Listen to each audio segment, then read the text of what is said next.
কষ্ট, অশান্তি, চাপ বা উদ্বেগ নিয়ে অভিযোগ করবেন না। মনে রাখবেন, আপনি যে পরিস্থিতিতেই থাকুন না কেন, আপনার মালিক তার সম্পর্কে অবগত। আপনার উপর সন্তুষ্টির অনুপাতেই আল্লাহ আপনাকে যথাযথ প্রতিদান দেবেন, নয়।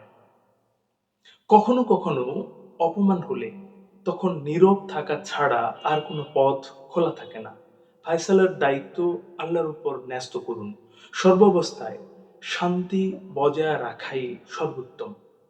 ১০, যদি আপনি সত্যিই আল্লাহর প্রতি ভালোবাসার দাবি করেন, তবে সর্বদাই ধৈর্য ধারণ করুন। সেই লোকদের মতো হবেন না যারা আল্লাহর পরীক্ষায় পতিত হলে অভিযোগ করে এবং অধৈর্য হয়ে পড়ে।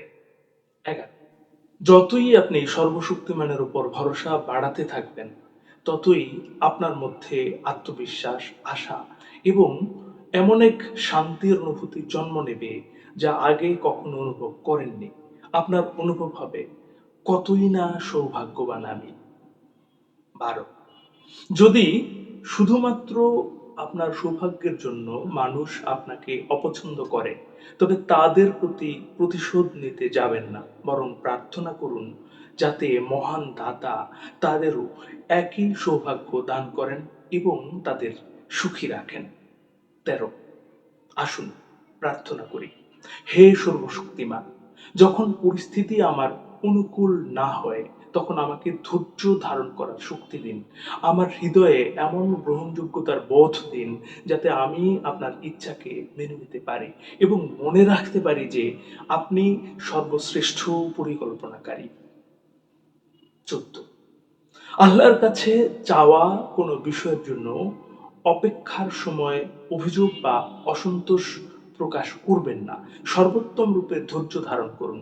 যদি সর্বশক্তিমান রব চান, তবে তিনি অবশ্যই তা আপনাকে প্রদান করবেন। ১৫, কিছু লোক এমন রয়েছে যারা আপনাকে শুধুমাত্র প্রয়োজনের সময় ব্যবহার করে, অর্থাৎ সর্বদা এমন আচরণ করে যেন তারা আপনাকে চেনেই না, অথচ তাদের সাহায্যের প্রয়োজন হলে হঠাৎ বন্ধুসুলভ হয়ে ওঠে। তাতে আপনার কিচ্ছু যায় আসে না।